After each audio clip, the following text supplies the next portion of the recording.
Alright guys, we are back taking a look at the updated Marnie's Grimmsnarl and Frostlass deck list. Now this deck has been pre-rotation already extremely dominant. Post-rotation it is still as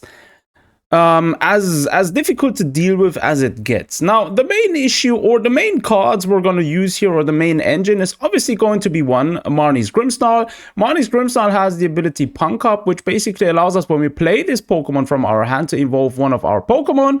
During our turn, we can search our deck for up to 5 basic Dark-type energy cards and attach them to our Marnie's Pokemon in any way we like. Then shuffle our deck. Now, this deck has been actually extremely dominant, has won a recent tournament. We're going to take a look at the tournament results at the end of the video as well. But yeah, that's going to be one of the engines. We are obviously going to combine this with Spikemuth Gym. Spikemuth Gym is going to allow us to, once during our turn, search our deck for Marnie's Pokemon, reveal them, and put them into our hand. That's going to be another engine. And finally, also making use of Frostlass ability. Frostlass here with Freezing Shroud is able to basically, during Pokemon checkup, put 1 damage counter on each Pokemon that has an ability, both yours and your opponent's, except any Frostlass. We want to combine this with something like Munkidori. Munkidori is going to help us with Adrena Brain to allow us to actually put up to 3 damage counters from one of our Pokemon to any Pokemon of the opponent. So this is going to help us, considering we're going to gather damage counters anyways on our Pokemon thanks to Frostlass. So yeah, this is the deck we're going to test out today. Make sure you subscribe and leave a comment and like the video if you enjoyed it. It would greatly help me. So yeah, let's get into a few matches. Let's check this deck out in action. All right, first match. Let's see. The opponent's calling the coin flip. Choosing heads. All right, let's see whether we can go first. All right, tails. Nice. Nice, nice.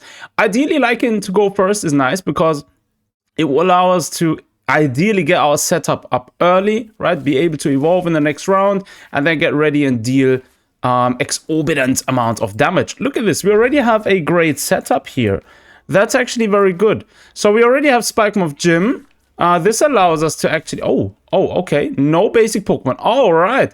We're playing against Decidueye and Vivillon. All right. This is going to be interesting.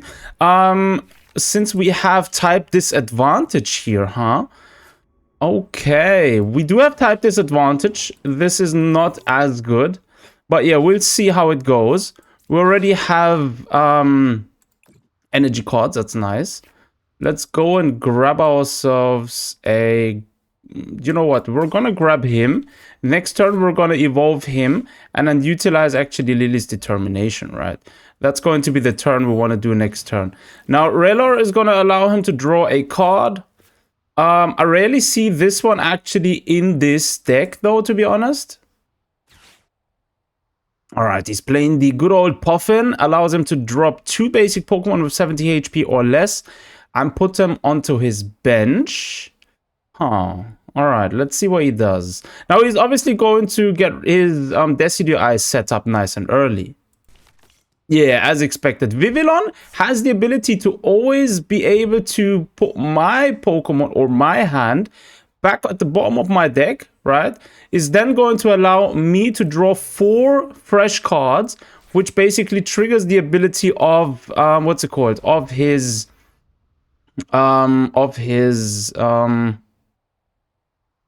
Decidueye. Let's see. Yeah, we're gonna go with Lily's Determination here, actually.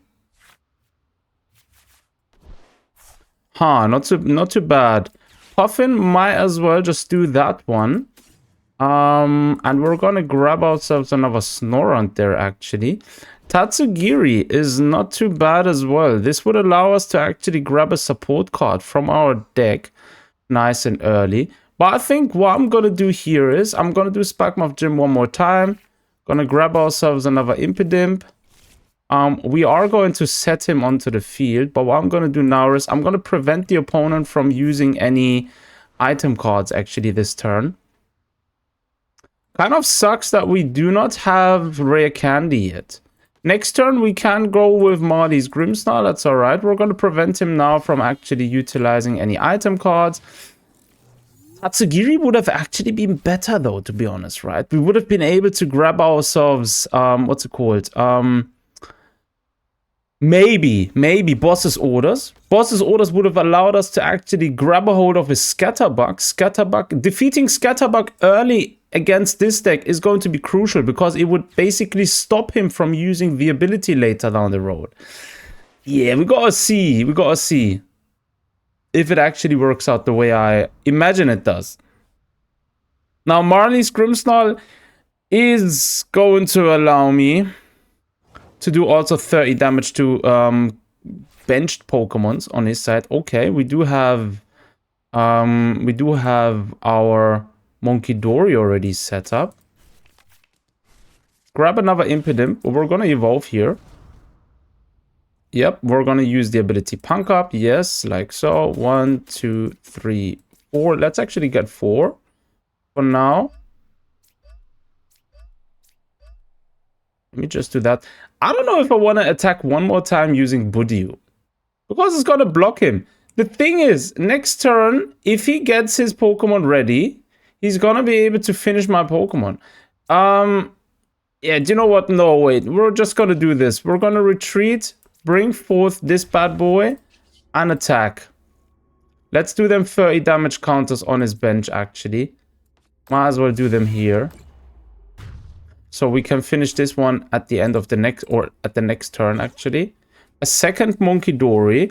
The problem is Monkey Dory isn't going to help us really in this matchup. Because the thing is, if he attacks, he's going to one-shot every one of our Pokemon.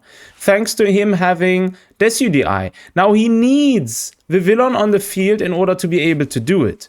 If he doesn't have the villain, he's going to require 4 energies to attack. Now, I don't think he fancies having 4 energies ready. So yeah, let's see. Yeah, Decklist is on the field. Did he have Force of Vitality? I hope not. Because if he has Force of Vitality... Yeah, there he is. There he is.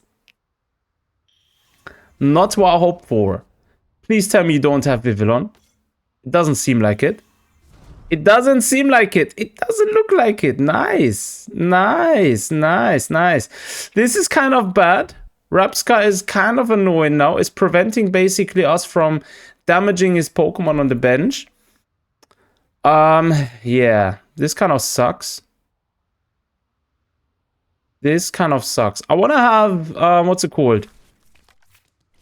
I want to have Boss's Orders. Boss's Orders is going to help me get rid of this card. Unfair Stamp, you freaking little imp. You freaking little imp. Spikemuth Gym. Alright, one more time. Let me guess. He's got Vivillon on his hand. Yeah, he's gonna grab it now. Yep, there he is. This allows him to now attack with 1 energy only. Exactly what I wasn't hoping for. I mean, that's if he has energy in his hand. He requires energy, of course. We do have Frostlass there. That's nice.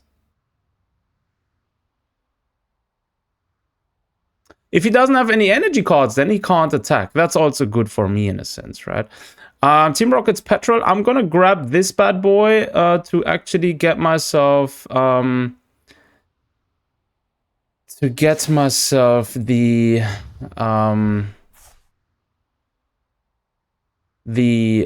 what's it called? Forgot the name. Boss's Orders, right?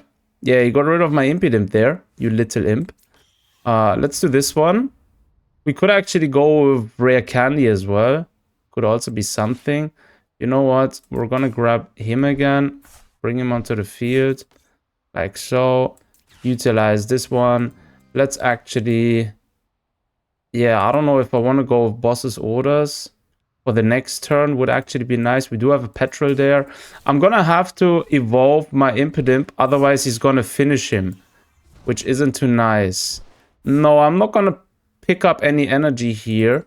Let me see. I do have 2. No, wait. We're not going to do anyone. Because the problem is he's going to finish him again the next turn. So what we're going to do is 30 damage. It's not going to help us in any way or shape or form. But yeah, Decklist should be done the next turn. So the 10 damage counters from Frostlass are still able to be inflicted onto the opponent's Pokemon, which is nice. That's definitely some good news right there. If he has a Leaf Energy card now, he can actually attack. The problem is he has a second Dartrix on his field. This allows him later on to actually be able to attack me again, even if I defeat his SUDI. He doesn't seem to have a Leaf Energy card, which basically lets him only use the previous evolution attacks, thanks to Relicanth. So we're not going to have to worry about getting our Grimmsnarl one-shotted here. But losing Grimmsnarl now would be very bad. Yeah, alright, Freeze and Shout. He ended his turn. Nice. Good one. Good stuff. Good stuff right there. Good stuff. We are getting rid of him. And that's that. Unfortunately, the damage counter now doesn't seem to work. But we got rid of one of the problems, which is blocking us from doing further damage on his side of the field. Kind of wanted to get rid of that. Let me guess, he's probably giving me something else. Okay, GG. Opponent conceded. Nice one. Nice one. All right, let's take a look at the tournament standings. Now, as you can see, I think it was 265. Wait, let's see. 295 participants here. Spot number 1, Jake Blith right there. Now let's take a look at the matchups. Wait a minute, that's quite a few matchups actually. Wait, how many participants was it? Let's quickly check the pairings. 51 matches complete. All right. So it's just shy above 200, actually. All right. Interesting. Now, these were the matchups. Interestingly enough, a lot of meta decks here. Now, Steven's Metagross going to be a very, very difficult to deal with deck sometimes, specifically since it's very bulky. Let me guess, Greninja with Frostlass? Yeah, Greninja Frostlass also extremely tough to deal with. Hey, he's actually also German. All right. I'm German too, by the way. Leonix in with Dragapult. It's the Dragapult Munkidori variant. So no Blaziken. Blaziken Dragapult is actually currently very difficult to deal with, right? So that's interesting. And then we are looking at a few other matchups. And Zoroark, again, this one's going to be a very even match with Marnie's Grimmsnarl. And Zoroark, the problem with this deck is the amount of damage it deals, right? Zoroark itself doesn't have any attacks. It just copies the attacks of the other Ents Pokemon. And specifically Ents Zekrom and Ents, where is it? Ents Reshiram. Those two are going to be very tough to deal with. But he doesn't run the Reshiram, so he only runs Zekrom right there. Huh, interesting. Okay. And then we have what's it called? The Festive Elite deck? No, it's not. He's actually literally running Hydrapple EX. Huh, interesting deck. Gonna have to check this deck out later on as well. So yeah, very, very good performance here in this tournament. Again, spot number 1, it goes to Grimmsnarl, EX, and Frostlass. So yeah, do let me know down below in the comment sections what you think about it. As always, thanks for tuning in. Take care of yourselves. Until next time.